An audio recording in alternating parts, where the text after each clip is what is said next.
हर हर महादेव। जय माता दी। मैं आचार्य आशीष सेमवाल आज आपको कर्क राशि का राशिफल बताने जा रहा हूं।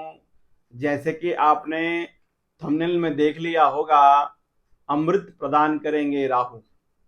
राहु ग्रह का बड़ा परिवर्तन होने जा रहा है 18 मई 2025 को। राहु का परिवर्तन कर्क राशि वालों के लिए कैसा रहने वाला है, इस पर मैं आपके साथ चर्चा करने वाला हूं। जो राशिफल बताने जा रहा हूं ये चंद्र राशि के आधार पर है। अगर आपको अपनी चंद्र राशि पता नहीं है, इस राशिफल को आप अपने प्रचलित नाम राशिफल पर घटित कर सकते हैं। समझने के लिए यहाँ पे मैंने कुंडली का निर्माण किया, जहां पर 4 अंक लिखा हुआ है, वो आपकी राशि कर्क राशि है। और आपकी राशि से जहां पर 11 अंक है, यानी कि आपका अष्टम भाव, उस भाव में राहु ग्रह जाने वाले। पहले राहु ग्रह आपके भाग्य में थे और अष्टम भाव में आपके शनि थे। शनि का बड़ा परिवर्तन होकर के आपके भाग्य भाव में शनि गए हैं और आप शनि की ढैया से मुक्त हुए। और राहु का बड़ा परिवर्तन आपके अष्टम भाव में हो रहा है। तो राहु का परिवर्तन आपके लिए कुछ बड़े परिवर्तन लाने वाला होगा लाइफ में। एक तो जैसे कि आप बड़े संकट से जूझ रहे थे, यानी कि आपके लाइफ में बड़े ऐसे बड़ी दिक्कतें जो थी, बड़े संकट जो थे आपके लाइफ में, चाहे वो नौकरी संबंध में हो, व्यापार संबंध में हो, धन की स्थिति संबंध में हो, कुटुंब परिवार की स्थिति संबंध में हो, या प्रॉपर्टी के संबंध में हो, सुखों के लिए, पद के लिए, मान सम्मान के लिए, प्रतिष्ठा के लिए, जो भी आपके जीवन में बड़ी उलझने थी, वो उलझने राहु के परिवर्तन से और शनि के परिवर्तन से धीरे धीरे आपकी लाइफ से दूर जाने वाली है। यानी कि उलझने आपसे दूर जा रही हैं इन दो बड़े ग्रहों के परिवर्तन से। देखिए, पहले तो आपका संतान प्राप्ति का योग बनेगा और कर्क राशि वालों का विवाह का योग भी बनेगा। राहु के अष्टम में जाने से जो विलंब के कार्य थे, जो आपके काम रुक रहे थे, आप लगे हुए थे प्रयत्न करने पे, लेकिन हर सफलता के नजदीक जाते ही आप विफल हो जाते थे। इसलिए कर्क राशि वालों को जो सबसे ज्यादा परेशान करते हैं वो ग्रह हैं शनि और राहु ग्रह। अब जब इन दोनों ग्रहों का परिवर्तन हो चुका है, अष्टम भाव जो भाव आयु का भाव है, गुप्तांग का भाव है, गुप्त शक्तियों का भाव है, इस भाव में राहु के जाने से तो बहुत ऐसी चीजें प्राप्त होंगे आपको जो आपने सोचा भी नहीं था। अचानक आपकी लाइफ में बड़े परिवर्तन देखने को मिलेंगे, बड़े लाभ आपको देखने को मिलेंगे, जैसे धन संबंधित लाभ होगा, या कुछ जो रुके, मैंने पहले कह दिया है, जो रुके हुए काम होंगे, उलझे हुए समस्याएं होंगी वो सुलझेंगी, बड़ी मुसीबतें आपसे दूर जाएंगी। अब क्योंकि 18 महीनों तक यहाँ पर रहेंगे राहु, तो आप साधना कर सकते हैं जितना हो सके, माता रानी की सेवा करके, पूर्णिमा के व्रत करके और भगवती को प्रसन्न करके आप अपने जीवन के संकट दूर कर सकते हैं। अगर कर्क राशि वाले ने सिद्धि प्राप्त कर दी, अष्टम में राहु रहने के साथ साथ आपके लिए सिद्धिदायक योग है। अगर आपने सिद्धि प्राप्त कर दी तो आपके जीवन के सब संकट दूर हो गए, आपकी वाणी में शारदा का आशीर्वाद आपको मिल जाएगा। रिसर्चकर्ताओं के लिए, शोधकर्ताओं के लिए बहुत बढ़िया है। लेकिन राहु का परिवर्तन चिंताजनक इसलिए भी है क्योंकि अगर आपने अपने खान पान में तामसी भोजन, तामसी तरल पदार्थों का, पेय पदार्थों का, जैसे शराब, मांस इत्यादि का सेवन किया, या अपनी उपलब्धियों को बताने की कोशिश की जो आपको प्राप्त हो रहा है, तो कहीं ना कहीं वो उपलब्धि भी और खान पान से आपकी लाइफ में फिर दोबारा संकट आ सकता है। इसलिए ये जो बातें मैंने आपको बताई हैं, इनसे आपने बचना है। राहु आपको अमृत प्रदान कर रहे हैं, क्योंकि राहु की जो दृष्टियां हैं, 3 दृष्टियां हैं राहु। पंचम से वो आपके व्यय भाव पर देखेंगे, और सप्तम से आपके धन कुटुंब पे देखते हैं, नवम से राहु आपके सुख भाव को देखते हैं। तो ये जो मीन भाव है, धन भाव, कुटुंब भाव, परिवार भाव, माता का भाव, सुख भाव, प्रॉपर्टी का भाव, जनता से जुड़े हुए जो काम है, या आपके खर्चे का भाव है, या आपका घूमने फिरने का भाव है, बेडरूम का भाव है, शयन का भाव है, और मोक्ष का भाव है।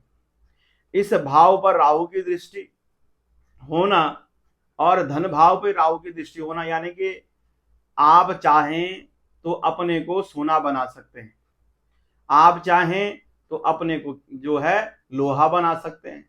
क्योंकि अगर आपने व्यभिचार किए तो कहीं ना कहीं आप बर्बाद हो जाएंगे। अगर आपने अच्छे काम करे, व्यभिचार नहीं किए, अपने दिमाग का सही प्रयोग किया, तो आपके जितने भी विलंब के काम होंगे या नौकरी में उन्नति के रुके हुए काम होंगे, उन्नति होगी नौकरी में।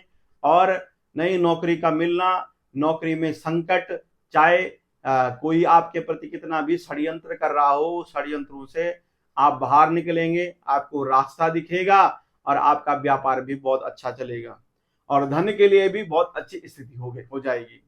कुटुंब में चल रहे कलेश दूर होंगे, परिवार के कलेश दूर होंगे, और भूमि प्रॉपर्टी का लाभ आपको प्राप्त होगा। संतान सुखों की वृद्धि विद्यार्थियों के लिए, पठन पाठन के लिए बहुत अच्छा, उच्च शिक्षा के लिए बहुत बढ़िया। दाम्पत्य जीवन में जो भी मुसीबतें होंगी, जो परेशानियां होंगी, वो दूर होंगी, और विवाह का योग भी बनेगा। लेकिन धन के आने के रास्ते, उतनी तेजी से धन भी आएगा और उतनी तेजी से धन जाने के भी योग बनेंगे। आप जो है अनावश्यक खर्चा न करें। अगर आप अनावश्यक खर्चा करेंगे, सोच समझ करके खर्चा नहीं करेंगे, तो कहीं ना कहीं धन का उसी गति से जाने का योग भी बनाएंगे राहु। इस समय जो है राहु ने और शनि ने जो बड़े परिवर्तन आपके जीवन में किए हैं, तो कहीं ना कहीं आपके जीवन के जो संकट थे, जो परेशानी थी, जो दुख थे, जो क्लेश थे, जो भी दाम्पत्य जीवन में समस्या थी, या आपके कोर्ट कचहरी के मामले हैं, चाहे आपके जीवन में बड़े से बड़े संकट है, उन संकटों से कहीं ना कहीं कर्क राशि वालों को अब दुख के दिन गए भैया, अब सुख आयो रे। अब सुख के दरवाजे आपके खुल रहे हैं, क्योंकि नवीनता, आपके अंदर नई एनर्जी आएगी, सोचने समझने की शक्ति बढ़ेगी, आपके निर्णय लेने की क्षमता बढ़ेगी, लेकिन ज्ञान के चक्षु भी खुलेंगे। लेकिन ज्ञान से ही आपने निर्णय लेना, क्योंकि कर्क राशि जो है भावनाओं की राशि है, माँ की राशि है, दया की राशि है, करुणा की राशि है। आपने अगर दया में, करुणा में अच्छे काम करे तो वो तो बहुत अच्छी बात है, लेकिन दया में, करुणा में किसी का बुरा कर दिया किसी के कहने पर, तो कहीं ना कहीं आपको परेशानियां भी हो सकती हैं। इसलिए सोच समझ करके ही आपने काम करना है। ये राहु का परिवर्तन और आपके लिए बहुत अच्छा बनेगा आपके हिसाब से। अगर आपने गंदे रास्तों को छोड़ दिया, तो अगर आप अच्छे रास्ते पर चले गए, साधना के रास्ते पर चले गए, और धर्म के रास्ते पर चले गए, तो कहीं ना कहीं कर्क राशि वालों के लिए बहुत अच्छी उपलब्धि प्राप्त होगी राहु के परिवर्तन से। अष्टम के राहु विदेश के रास्ते खोलते हैं, ऐसी शक्तियां आपका साथ देती हैं जो शक्ति आपको पता भी नहीं कि आपके आसपास शक्तियां हैं जो आपको मदद करेंगी, और वो मदद करने के साथ साथ आपके बहुत सारे काम बनाएंगी और अचानक धन संपदा आपको देंगे। जिस प्रकार का पहले किसी जमाने में, अब तो ये सुनने को नहीं मिलता, लेकिन ये चीजें अब ऐसे हो गई कि अचानक धन लाभ हो जाना, अचानक पैसा मिल जाना। पहले जो गड़ावा धन प्राप्त होता था, अष्टम राहु जो है गड़ावा धन, अचानक पैसा, समझ लीजिए अचानक कुछ ना कुछ आपके लाइफ में होगा जो आपके लिए बहुत ही अच्छा होगा, जो आपने सोचा भी नहीं होगा कि मैं इतने संकटों से जूझ रहा था, अब वो संकट मेरे से दूर चले गए और ये सुख मेरे को प्राप्त हुआ। इसके लिए आपने भगवान गणेश जी की साधना, गायों की सेवा, प्रकृति की सेवा, माता रानी की सेवा जितना ज्यादा आप करेंगे तो कहीं ना कहीं आपके लिए बहुत अच्छा रहेगा। अपने हाथ से गुरुवार के दिन, बुधवार के दिन और शनिवार के दिन मंदिरों में जाकर के कुछ ना कुछ दान पुण्य करने से आपके जीवन के जो कष्ट हैं, वरना वरना ये राहु का परिवर्तन, जैसे आपने अपनी उपलब्धि किसी को बता दी या आप कोई काम करने जा रहे हैं वो बता दी, तो कहीं ना कहीं वो काम भी नहीं बनेगा, क्योंकि राहु अष्टम में रह करके व्यक्ति के काम को भी रोकते हैं। अगर उसने अपनी जो उसकी प्लानिंग है उस प्लानिंग को पहले सबको बता दिया तो कहीं ना कहीं वो परेशान रहता है। इसलिए अचानक जो करने वाला ग्रह है वो राहु ही है। आपसे ऐसी ऐसी शक्तियां बात करेंगी, ऐसी ऐसी शक्तियां आपको आभास दिलाएंगी, चाहे स्वप्न में हो, चाहे वो आसपास के व्यक्ति हो, आपको ऐसी शक्तियां स्पर्श कर जाएंगी जो आपके लिए उन्नति कारक बनेंगी ही बनेंगी। बस आपने अपने व्यभिचारों से दूर रहना है, खान पान पे कंट्रोल करना है, माता रानी की सेवा करनी है और चंद्रमा की सेवा जितना ज्यादा कर सकें, पूर्णिमा के व्रत आप करने से आपके लाइफ में राहु का जो बड़ा परिवर्तन है कहीं ना कहीं अच्छा हो जाएगा। अन्यथा स्वास्थ्य को लेकर भी हल्की फुल्की परेशानियां आ सकती हैं। प्रिय दर्शकों, अगर आप अपनी जन्म पत्रिका, जन्म कुंडली दिखाना चाहते हैं या बनवाना चाहते हैं, नीचे दिए हुए नंबरों पर संपर्क करके आप अपनी जन्म पत्रिका अध्ययन करा सकते हैं। अभी के लिए मुझे अनुमति दीजिए। नमस्कार, जय माता दी।